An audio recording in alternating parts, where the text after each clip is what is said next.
Ladies and gentlemen, good day and welcome to the Anupam Rasayan India Limited Q1 FY22 earnings conference call.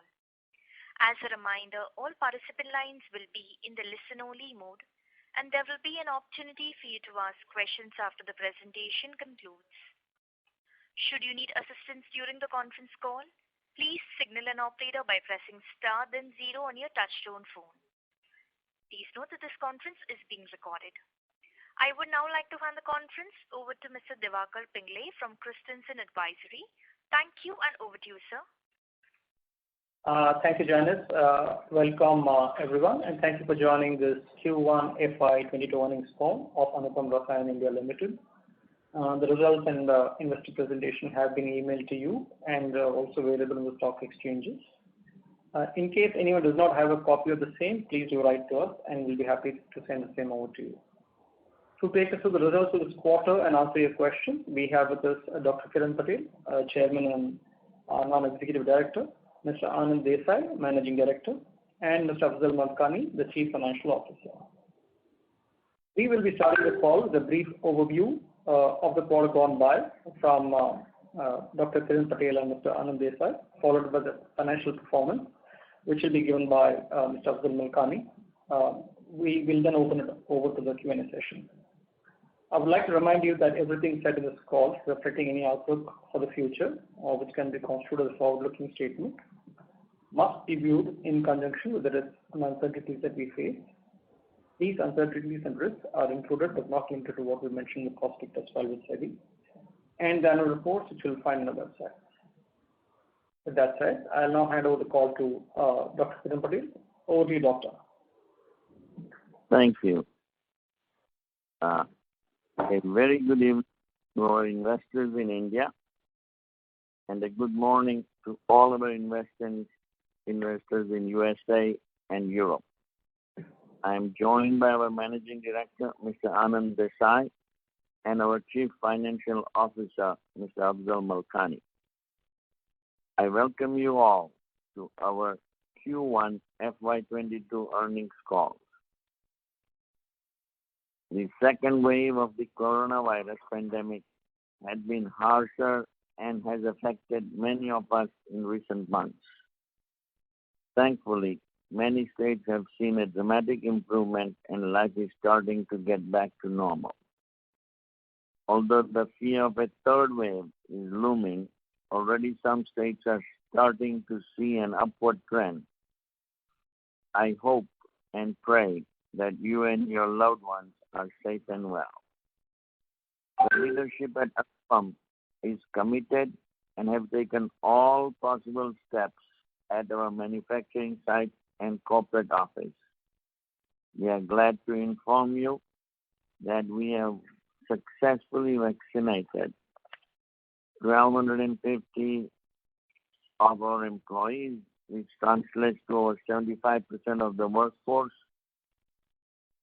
We have also extended support to the families of our employees facing COVID-related challenges. Despite the global pandemic, at Anupam, we are transforming ourselves into a fully sustainable business in every way.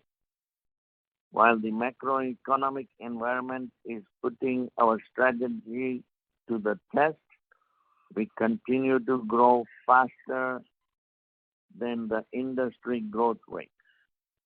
Anupam exhibits the professionalism of a major chemical company while offering the agility and accessibility of a specialized niche supplier to its client.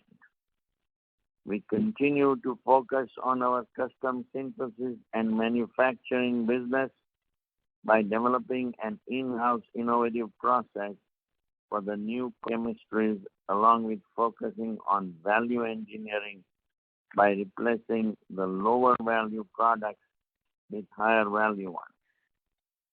Every year, we also continue to add new chemistries to our portfolio as well as work on future chemistries like ethylene oxide, off-band rearrangements, cyclopropane chlorination using POC13 and PC15, butyl lithium and isobutylene. This will further strengthen our multi-step synthesis capability. We intend to capitalize on the industry's potential for a double-digit growth through organic and inorganic means. We have started installing a solar power plant. We will continue to increase utilization of solar and wind power, ensuring environmental safety and increasing profitability. These strategies act as a compass to keep us in track even in the face of adversity. We have delivered an excellent quarter on multiple fronts in the terms of both revenue and profitability, be it quarterly or year-over-year growth. For the quarter ended Q1 FY22, we reported consolidated total income of Indian rupees 238 crores compared to Indian rupees 135 crores in the same period last year, a year-over-year growth of 77%. Consolidated EBITDA during the quarter grew by 101%. It went from 32.25 crores to Indian rupees 65 crores. EBITDA margin increased from 24% in Q1 2021 to 27.28% in Q1 2022. We continue to build our business with our focus on the core values of quality, innovation, environmental sustainability, human and social responsibility. Anupam's dedication to a sustainable future has spanned more than 3 decades. We will continue to make a determined effort to fulfill our environmental, social, and governance responsibilities and report our progress transparently to all our stakeholders. This has concluded my remarks, and I will hand over to Mr. Anand Desai, Managing Director. Mr. Anand Desai. Yeah, thank you, Dr. Patel. Good afternoon to everyone. To begin, I wish you and your family members are safe during this unprecedented times.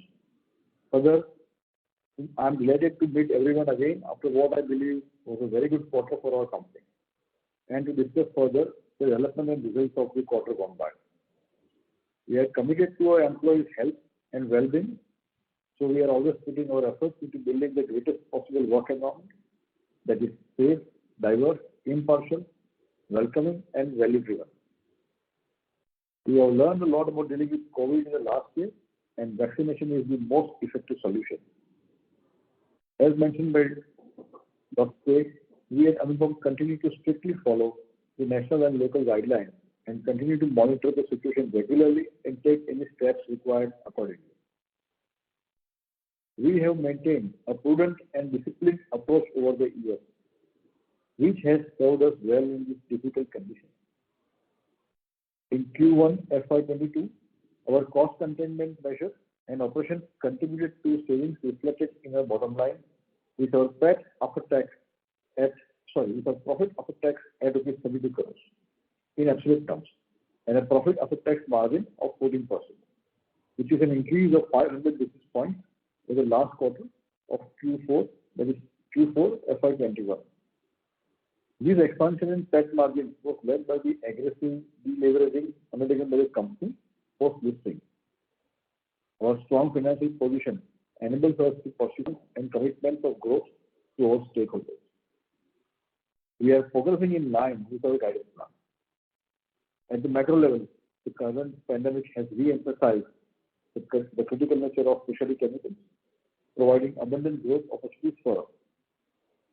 As we know, China Plus One strategy continues to realign the global chemical sector and continues to be a tailwind for the Indian chemical industry, Our key goal is to remain focused on specialized niche molecules and continue expanding our product portfolio with the help of our strong R&D team and technical capabilities.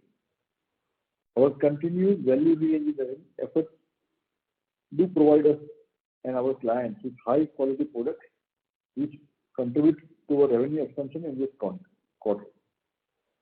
The focused execution of our strategy, fueled by our strong capability and track record of commercially manufacturing products, deploying continuous process technology, improving macroeconomic factors and industry sentiment, position us as the preferred partner of choice for our key clients, seeking a long-term and reliable partner.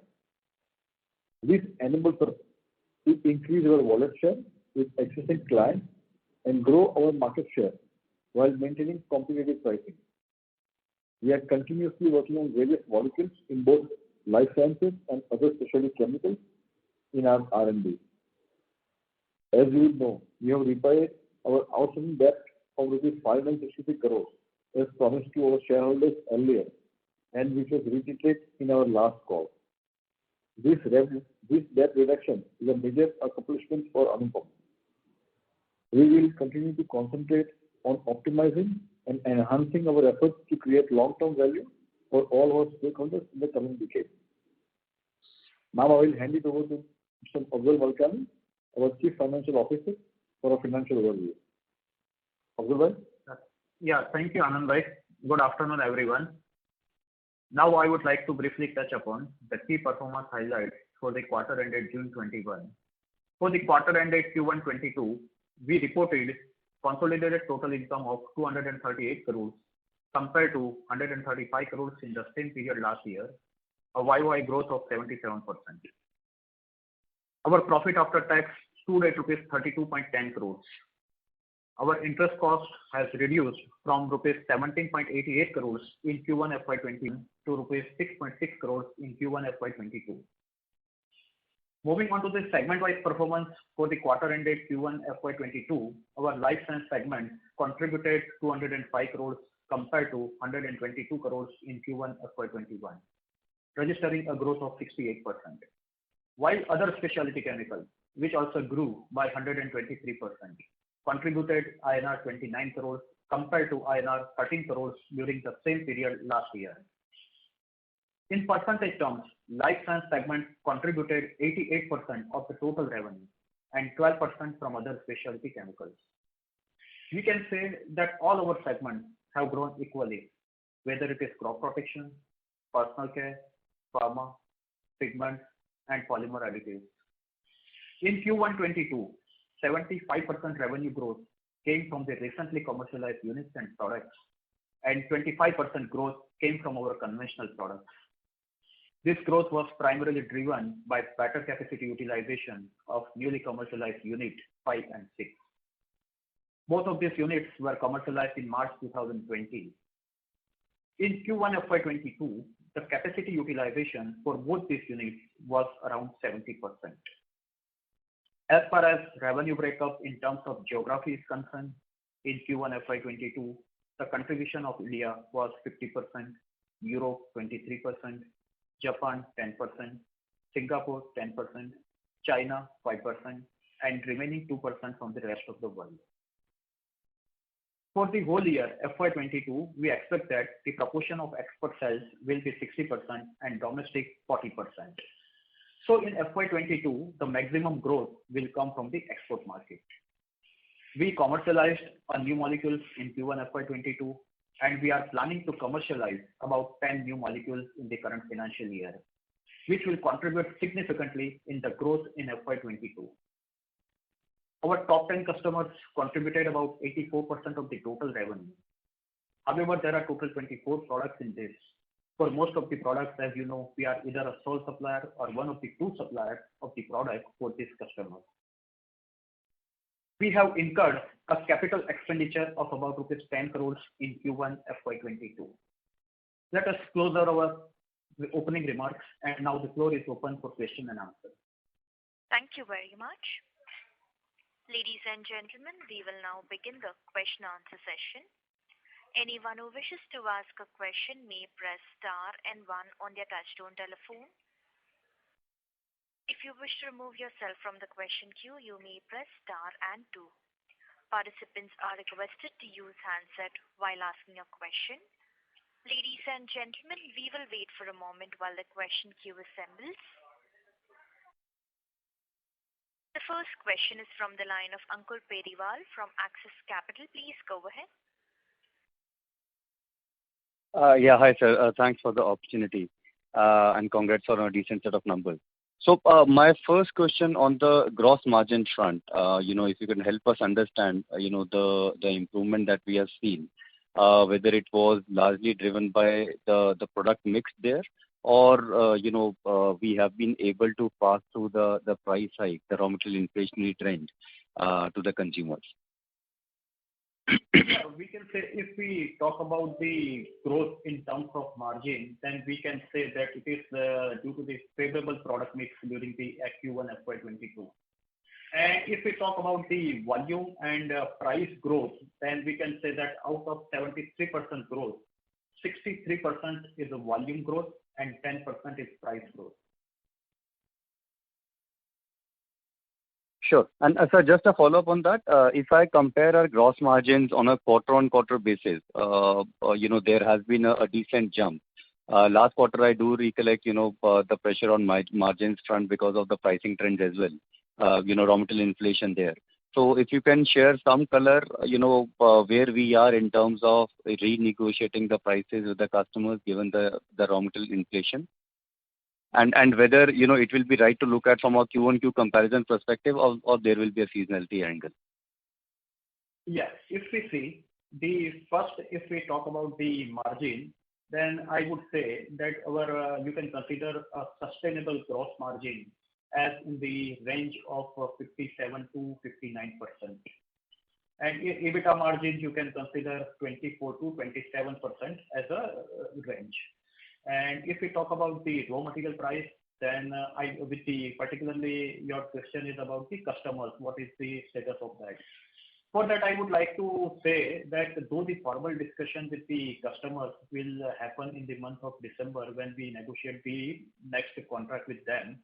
So by that time, you can consider that this margin as a sustainable during at least the second quarter also.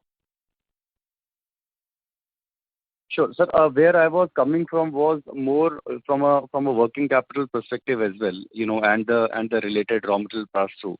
Because earlier we were going ahead with the 12-month pricing, but as per our earlier discussion, you mentioned that incrementally we will be negotiating more on a 6-monthly or slightly lower, in terms of overall working capital trend and the pricing pass-through there. So where are we in terms of those negotiations with the clients? Yeah, for that, as I mentioned, that we are going to renegotiate the terms and conditions from the December 2021 on. As you know, okay, we finalize the price in every December. So at least for the September or next December, this will continue. And from March 22 onwards, you can see improvement in working capital cycle. And our discussion is that the formal discussion will start, but we have already informal discussion has been initiated with the customers and we got the positive feedback on that. Sure, sir. That's helpful. That's it from my side and all the best. Thank you. Thank you. The next question is from the line of Faisal Hawa from H.G. Hawa & Company. Please go ahead. Yeah. So, sir, what is the total number of customers that we have as a grand total in all the verticals? And how many customers do we have in export and in local market? That is one question. Secondly, if we have to give one, core DNA to our company, then what is that DNA through which the entire business strategy runs? Yeah. First, if we talk about the number of customers, then total number of customers is 66, out of which export customer you can consider about 20 and remaining 46 within domestic customers. And if we talk about the first the core expertise or what is the DNA of the Anupam, then we can say that our expertise is in chemistry.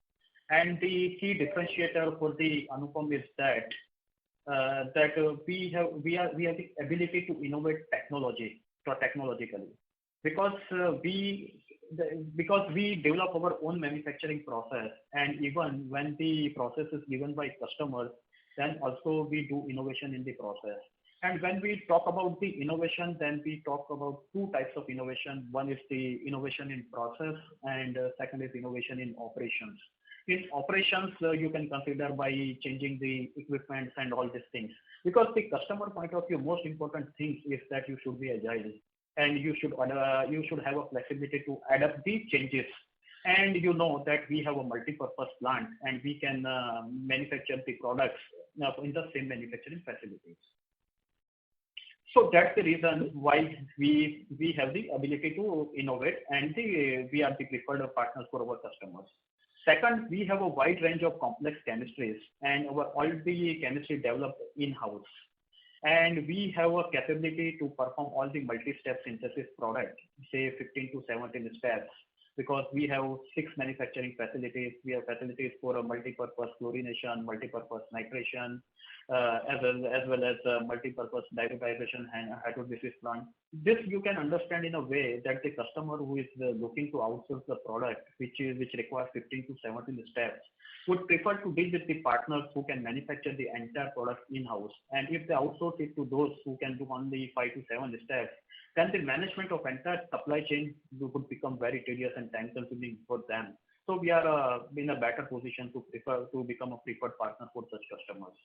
And if it is third, that our ability to manufacture the products in a continuous process.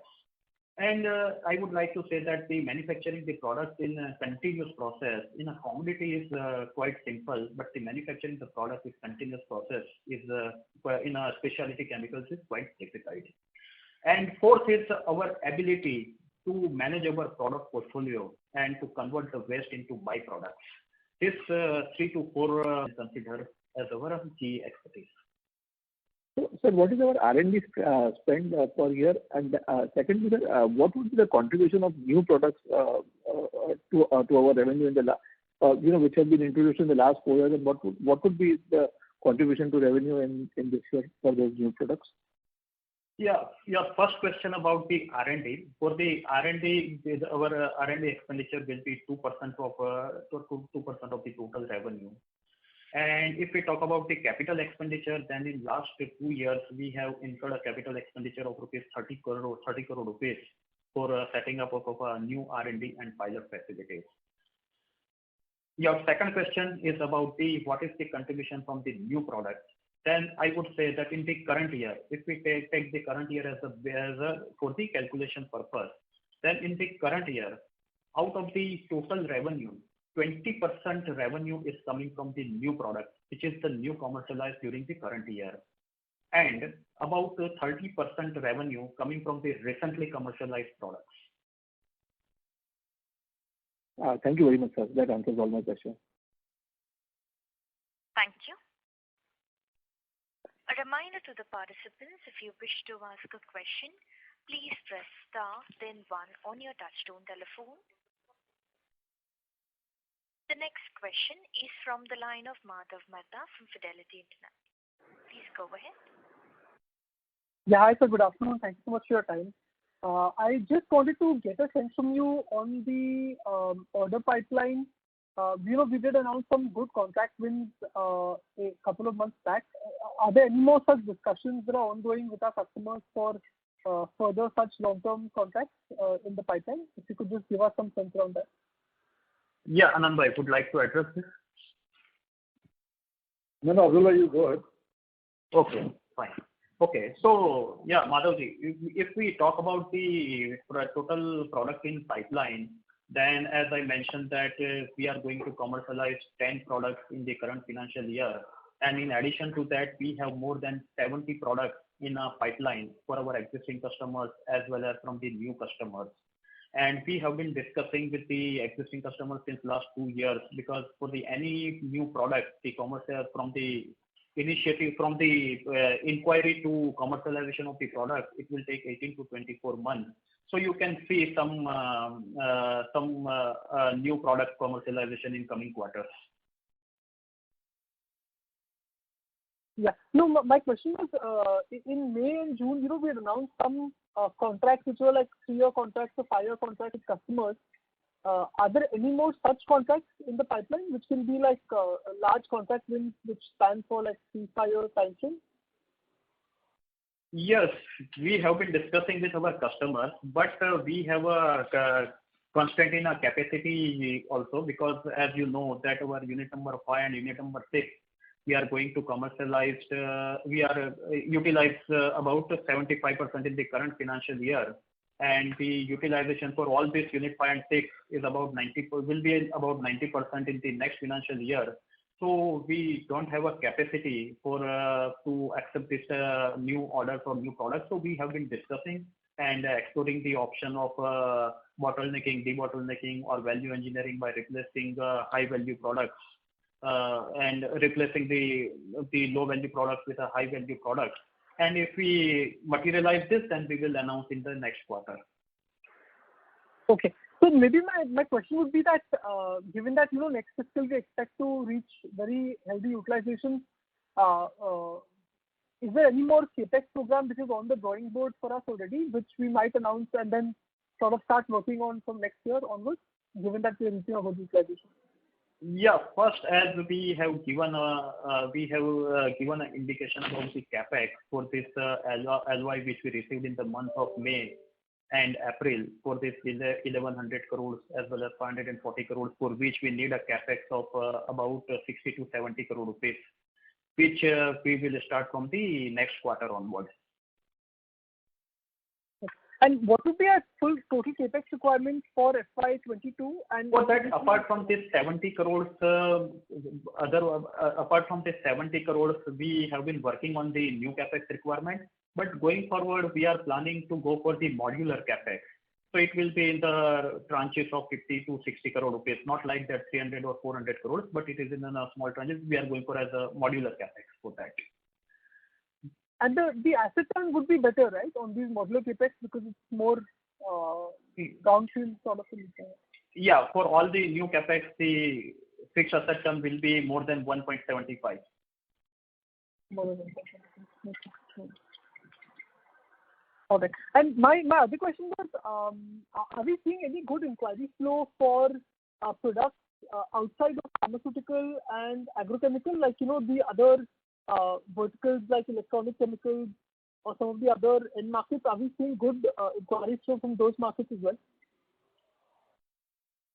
Yeah, Anand, would you like to? Yeah, I'll take this, Azul, right?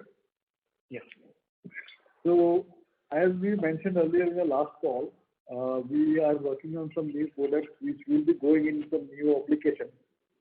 These are totally brand new products in India or even Asia for that matter, and they will be going into a telecom application. So there are 3 products, but these are under confidentiality agreement. We are not able to share more data, but in the coming quarters we'll be able to inform you more about once we are able to explain more. Okay, cool. Understood. Thank you so much. Thank you. A reminder to the participants, if you wish to ask a question, please press star then 1 on your touchtone telephone.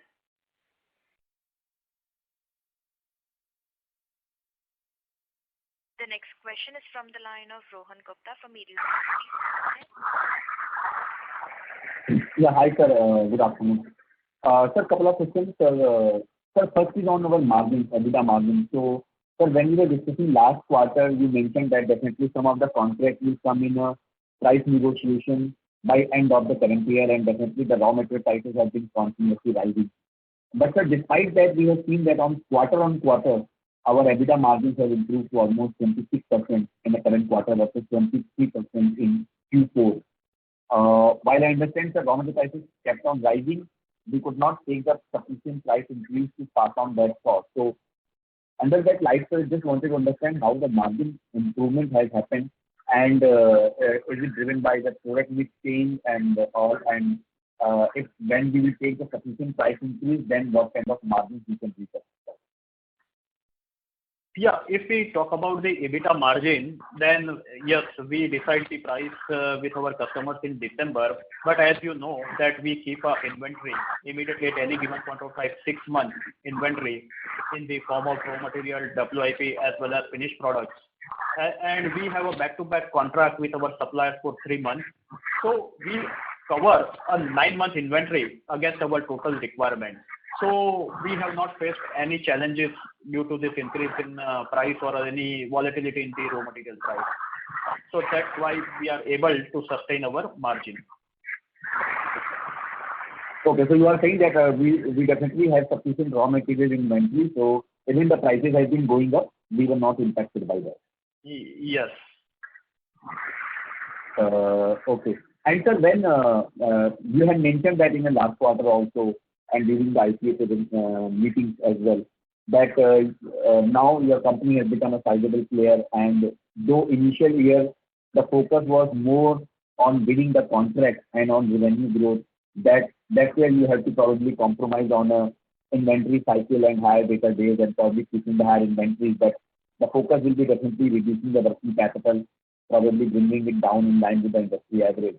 So have you seen that any those things happening in last 3 to 4 months, or as you mentioned that the price negotiation will further happen only in month of December, so are we still living with such a high kind of inventory environment, and that may continue? Just wanted to more clarity on that, sir. Yeah, first, because this will continue till December, because we had maintained this type of inventory, that's why we are able to maintain the same type of EBITDA and as well as gross margin. So this practice will continue till December, and for the January onwards, you will see some improvement in this, because as I mentioned earlier, that the formal discussion with the customers will start from December 21 only. So sir, it will be like, all of a sudden we'll enter or will negotiate with the contract that now we are not going to have an annual contract, and it will be more on the monthly or shorter term contract, quarterly contract, or we have already started having discussion with the clients and they have started accepting our terms and conditions. So, or we have to wait till December and then understand and hear what customers are having to say. Yeah, initially we are going to propose 2-tier pricing mechanism instead of annually. We are going to for a 2-tier semi-annually. Not we are going to propose a monthly, which will be difficult for the customers also. Our first stage is to propose 2-tier pricing mechanism, and after that on a quarterly basis. Then Okay. if we do this, then also we will be able to curtail our inventory significantly instead of this 1 year to 2-tier pricing mechanism.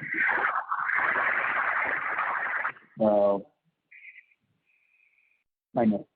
Sir, I have a follow-up question if I am allowed to ask one second question. Sir, this is on, you mentioned that China Plus One strategy globally have ultimately started helping us, and you are seeing the very positive industry environment. So can you elaborate a little bit more in terms of this? So we have been hearing a lot of inquiries have been coming in last 1 year, and many global players looking at China Plus One strategy.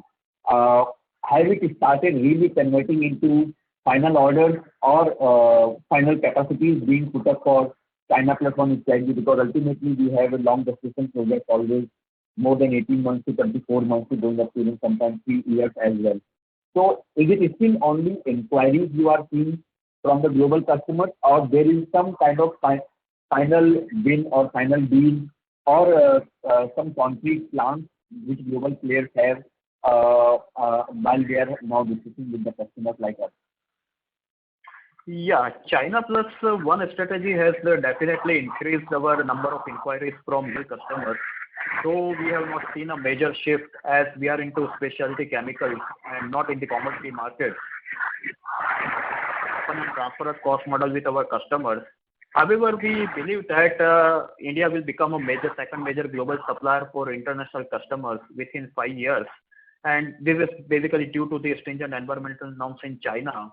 And further other factors, such as particularly if we talk about the Anupam also, then in compared to this China, We have a low labor cost, lower operating cost, now in competitive infrastructure, and as well as the business-friendly policies, particularly PLI scheme type of things, will help us to materialize on China Plus One strategy.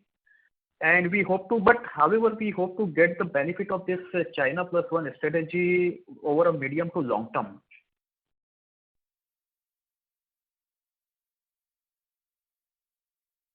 Thank you, sir. I'll come back into for follow-up questions. Thank you. A reminder to the participants, if you wish to ask a question, please press star then 1 on your touchtone telephone. The next question is from the line of Krishan Parwani from JM Financial. Please go ahead. Yeah. Hi, sir. Thank you for the opportunity. Sir, my question is on the realization front. Based on the production in this quarter, your average realization was at about 426 rupees a kg, which is lower than 444 rupee a kg you did in FY21. So is there any particular reason for the same? Yeah, you were talking about this average realization, right? And which you mentioned about 426 rupees. Correct. No, if I say that in Q1 FY22, our average sell price of the product increased from rupees 730 per kg in Q1 FY21 to rupees 806. If we talk about for the whole financial year 22, then our average sell price of the product is estimated to be rupees 900 per kg compared to rupees 810 per kg in the financial year 21. Okay. Sir, but your production for this quarter was 5,492 tons. Is that correct or no? Based on 81% utilization.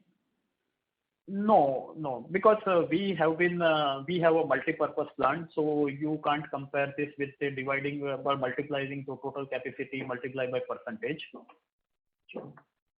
Okay, fair enough. Thank you. And so just wanted to check. On the domestic contribution side, you had about 50% revenue from the domestic market. So is it going to be likely the same scenario in 2Q, like 1H would be heavy on the domestic side going forward as well? If we talk about the whole financial year FY22, then current it is 50-50 between domestic and export. But for the whole financial year FY22, it will be export will be 60% and domestic will be 40%. Okay, so and is in FY23 is it going to be the same? Yes. 40?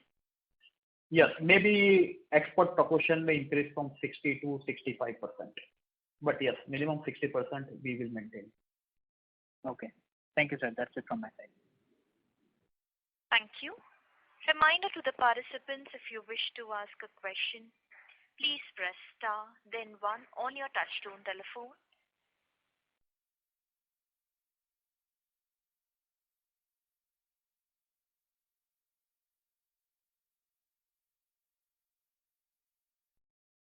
A reminder to all participants present in this conference, if you wish to ask a question, please press star, then 1 on your touchtone telephone.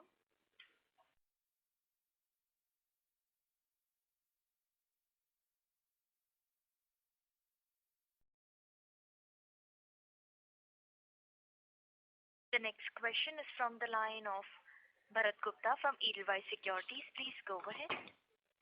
Hi, sir. This is Bharat from Edelweiss. Couple of questions, sir. First is in regard to the 10 new products which we are about to launch in FY22. Can you give us a sense about the growth potential and in what particular segments they would be utilized? The end user industries are likely to be same, like agrochemicals, 80% contribution, or there can be a difference where the contribution may increase for the other specialty segments? Yeah, if we talk about the segment wise of these 10 molecules, then we can say that it is in the same proportion.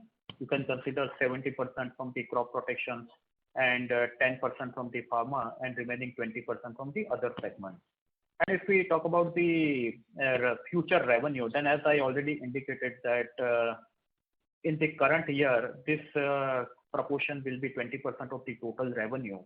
And next year, it will further increase to at least 35 to 40% for this top 10 products. This 10 commercialized new products.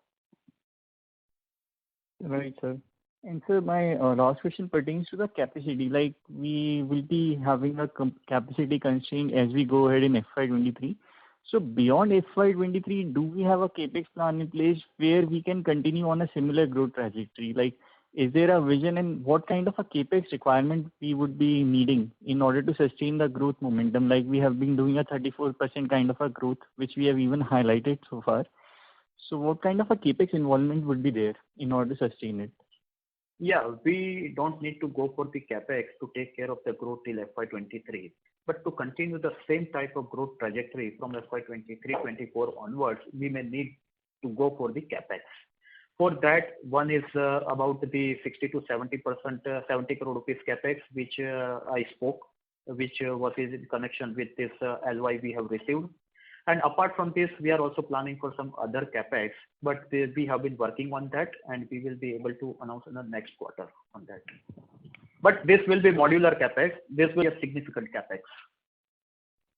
And sir, in order to continue our growth journey, so are we looking at or are we eyeing at the opportunity in terms of the off-patented molecules, which will be losing out the patent status in FY23? Like, have we also that particular thing in mind? Like, we have already done a significant amount of investment in R&D side of it. Yeah, if we talk about this.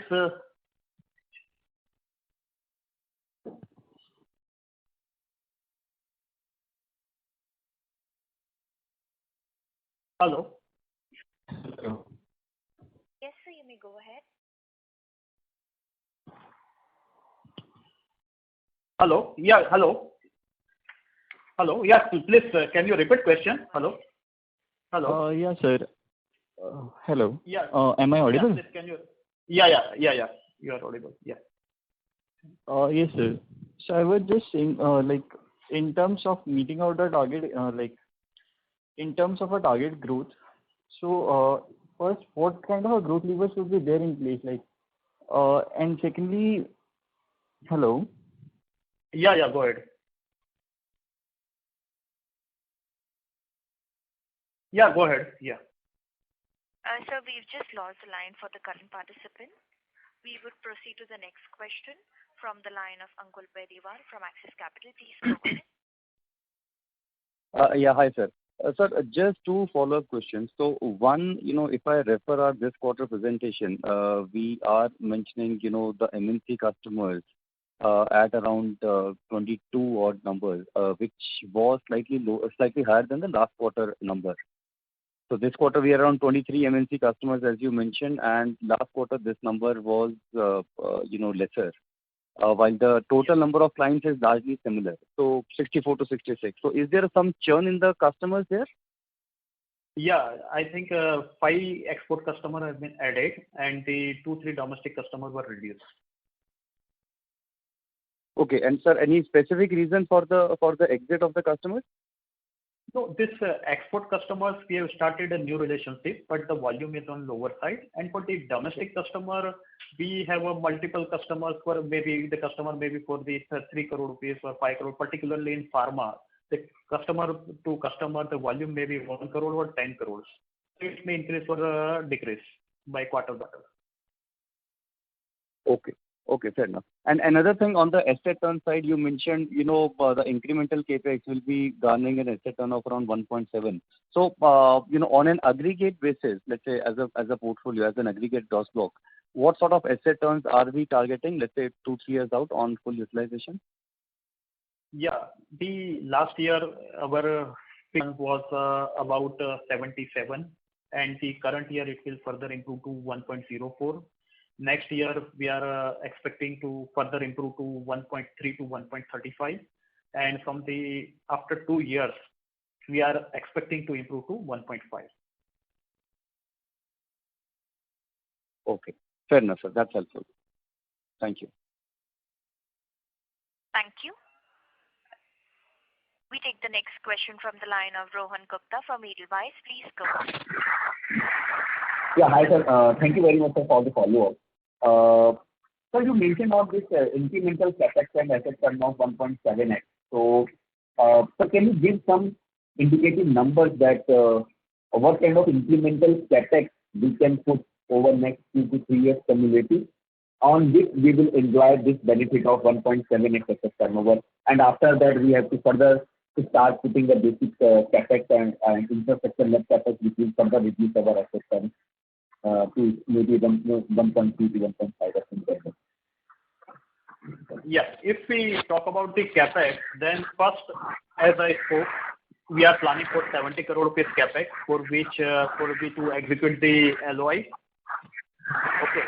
And apart from this, we are going for the modular CapEx. We have 5 to 6 projects from 5 to 6 different customers, and the project size is 50 crore rupees per project per customer.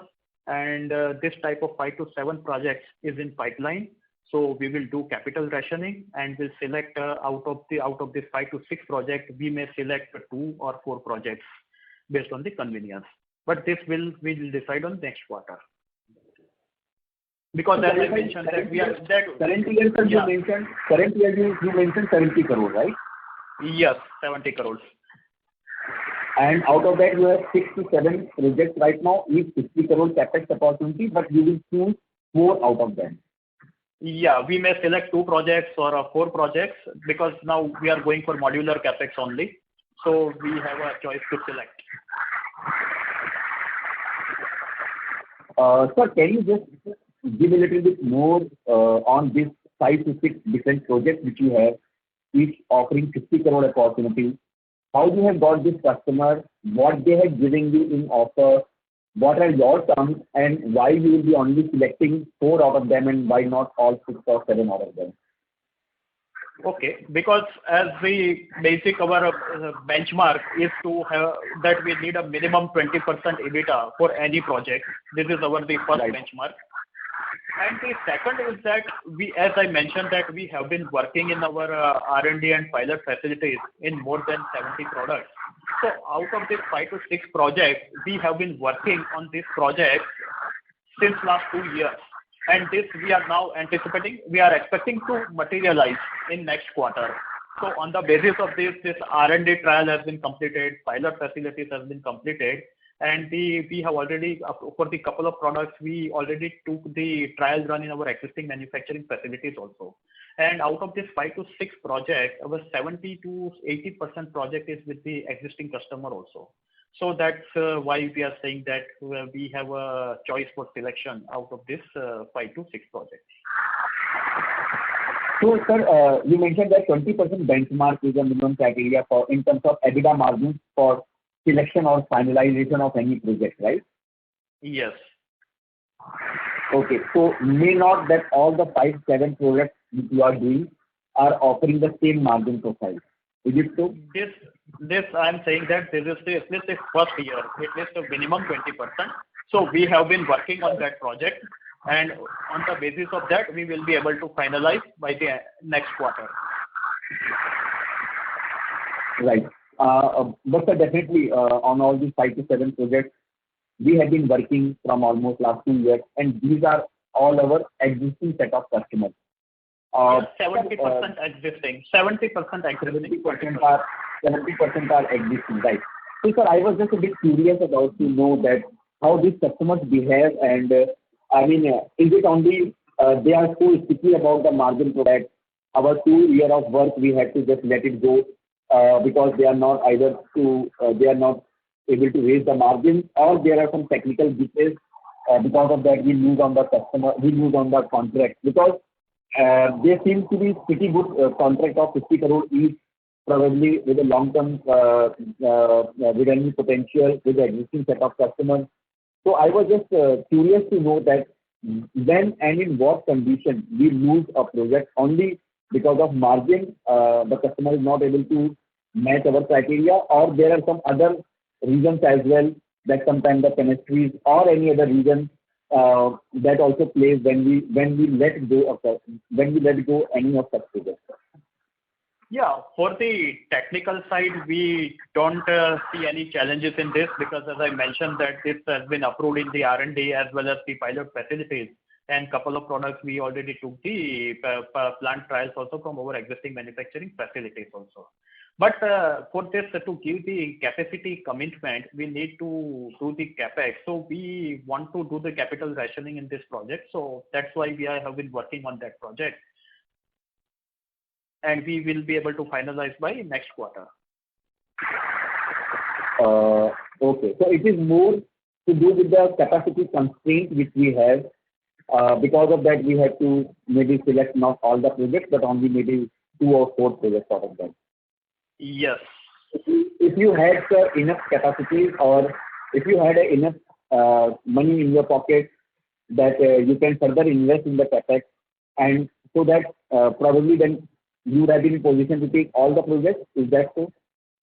Yes, definitely. Absolutely correct. So how many such projects are in pipeline right now? I mean, you mentioned definitely 5 to 7. Out of that, 2 to 4 definitely will be finalized over next maybe 2 to 4 quarters. But definitely these projects have a long gestation, as you rightly mentioned that you have been working on these from last 2 years, right? So how many more such projects apart from these 5 to 6 projects right now you have for next 2 to 3 years pipeline, or which will get converted into revenues for next over next 2 to 3 years?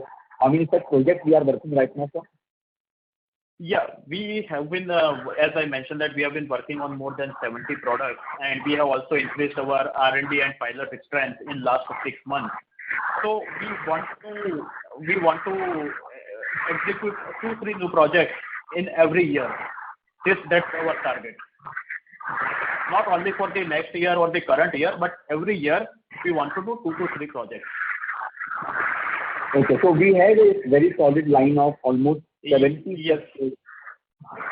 such projects we are already working, which are somewhere in the pipeline or somewhere in the funnel, which ultimately we will do over some period of time, right? And only constraint is a capital, according to you. If you have just in a hypothetical scenario, if you have unlimited money or enough cash in your pocket, you would have probably taken most of these projects which you are working right now. Is that understanding right, sir? Yes, every year we are planning to commercialize about 5 to 7 products. And if we talk about the capital expenditure, that not necessarily for all the projects we may need capital expenditure. Few projects we can do from our existing manufacturing facilities. As you know, we have all the manufacturing facilities are multi-purpose in nature, and we have an option of value engineering by replacing low value products with high value products. That's also we can explore whenever possible. Sir, once again, because of the curiosity, sir, 6 to 7 projects which you have right now, you will only select 3 or 4 out of them, but they have been engaged with you. The customer has been engaged with you with almost last 2 years. What will happen to the another 3 to 4 which you will not select? What options they will have? Are they simultaneously working with other manufacturers, or if not, then how their demand is going to be met, sir? Yeah, so our customer, if we talk about the customer point of view, then in a specialty chemical, generally our customer don't select 5 suppliers for a single project. They select 1 or maximum 2. But we have a clarity for that which project which we are going to get out of this 6 to 7 projects. And customer is also also know about that which project we are going to do. So we have very clear, we have a clear clarity about that which project we are going to select. Okay, so customer is also simultaneously working with some other supplier, and they also have somewhere in the back of their mind that they will not be getting this project manufactured by Anupam, but they need to finalize someone else's project, right? Not 100% right. Not in every project customer have a second supplier. Maybe out of the 7, maybe 1 or 2 projects the customer may have a second supplier. Fine, sir. We'll have a separate discussion on that for further clarity on that. Thank you so much, sir. Thanks a lot. Thank you. We take the next question from the line of Anirudh Naha from PGIM India Mutual Fund. Please go ahead. Yeah, good afternoon, sir. A couple of questions. One is, what is the present capacity utilization and when do we reach peak capacity utilization on the present set of assets? And secondly is what will drive your asset turns from probably 0.7 to 1.7 over the next 3-4 years? Is it going to be higher productivity or is it going to be higher in products that you are going to work on which have better realizations, or is it just the sweating of the present assets? Yeah, if we talk about the capacity utilization for all these manufacturing facilities, then we have total 6 manufacturing facilities, out of which you can consider capacity utilization for our unit number 1, 2, 3, 4 as 80%. For unit number 5 and 6, average capacity utilization is 70%. In the current year, in FY22, this capacity utilization will be 75% for unit number 5 and 6. And the next year, the capacity utilization will be 90% for this unit number 5 and 6. And in the last year, it is the unit number 5 and unit number 6 was commercialized in March 2020. So FY21 was the first year of commercialization of both these projects, unit number 5 and 6. So that's why our fixed asset turn was improved from 0.56 to 0.77 in FY21. And for this still better capacity utilization, it is further going to improve from 0.77 to 1.04 in the current financial year. And when we will be able to achieve capacity utilization of 90% in next year, then it will further improve to 1.30 to 1.35. And I was talking about the average fixed asset turn of 1.5 in next 2 to 3 years. 1.75, I was talking about the new project. Okay, that answers my question. Thank you very much. Thank you. The next question is from the line of Vidit Shah from IIFL Capital. Please go ahead. Hi, thank you for taking my question. So in your opening remarks, you mentioned about utilizing on industry potential to via organic and inorganic means. So can you, highlight some details on the inorganic means that all inorganic plans have what sort of assets or targets that you would be looking at, and what areas that you would like to add to your existing hospital? So we have been evaluating potential acquisitions in specialty chemicals, and we'll continue to actively evaluate for the inorganic growth of the company. And currently, we have been considering a couple of potential targets. However, we are very meticulous and selective in this process.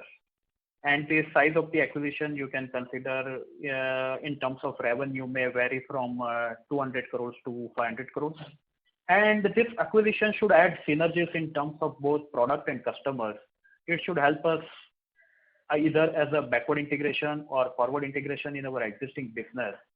This will not only for the sake of revenue or profitability, but it should add synergies in our existing business. Okay, but it would be within the same range of chemistries, or it would also add to capabilities as well? Yeah.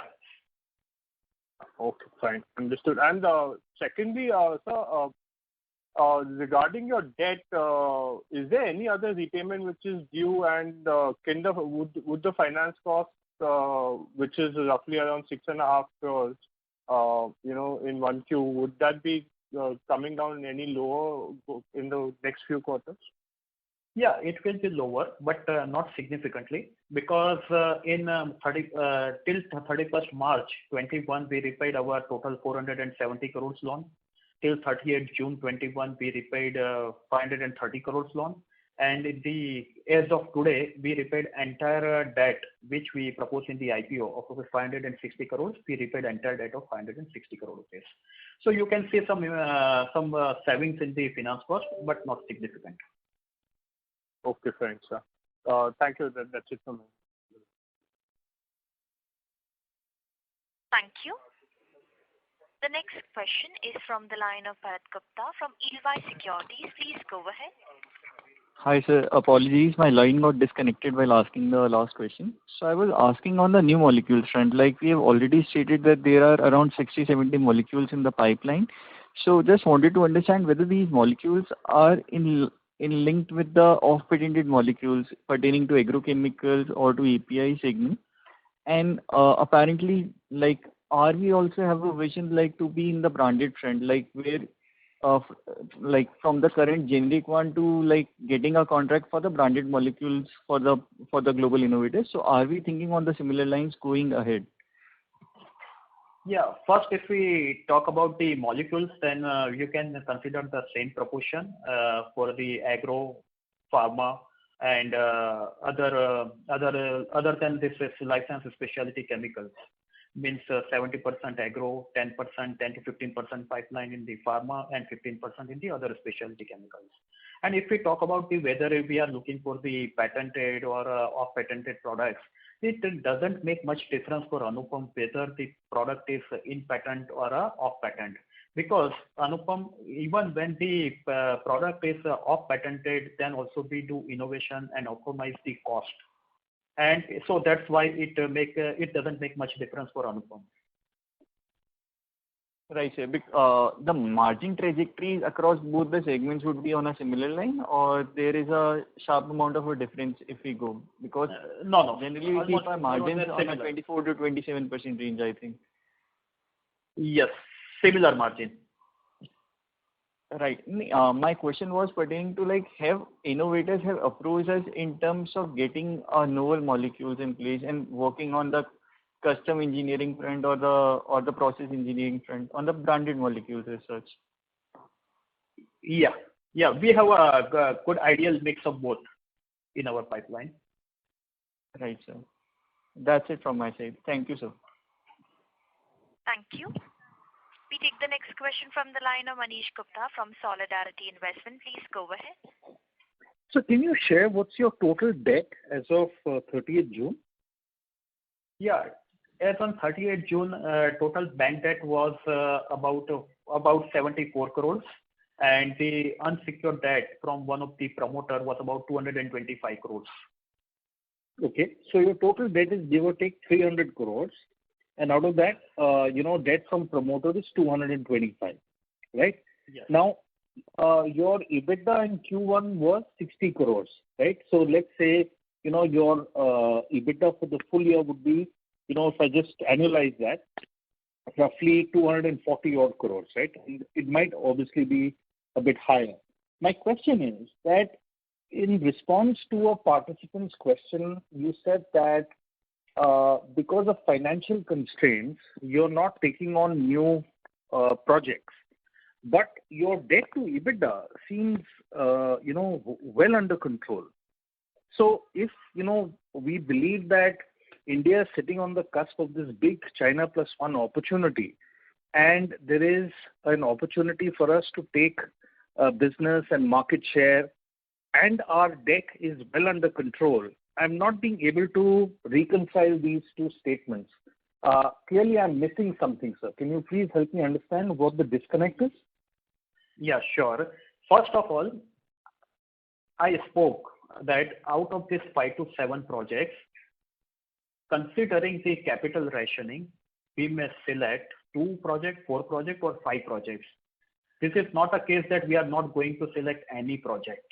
And if we talk about the capital expenditure, then we would like to inform you that in last 4 years, we did a front-ended capital expenditure of about 900 crores, for which we have a sufficient capacity available to take care of the growth till FY23.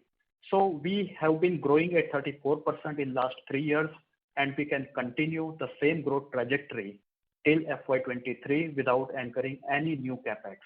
And to take care of the growth from FY23 onwards, we are already considering a capex of 70 crore rupees, as I mentioned, which we are going to start from next quarter onwards.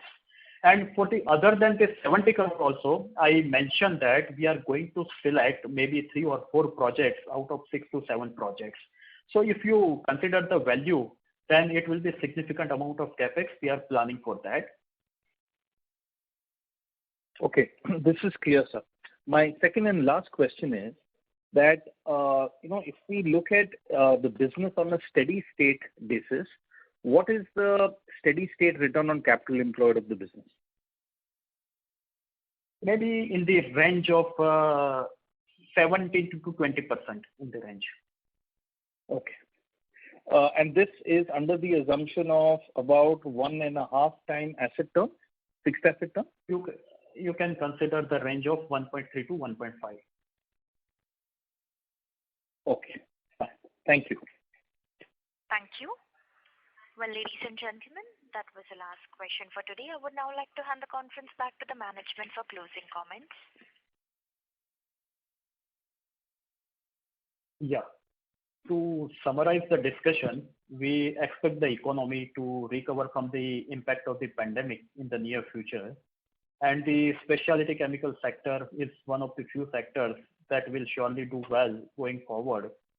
And we as a company deliver personalized and customer-centric service because we look at our customers as our partners.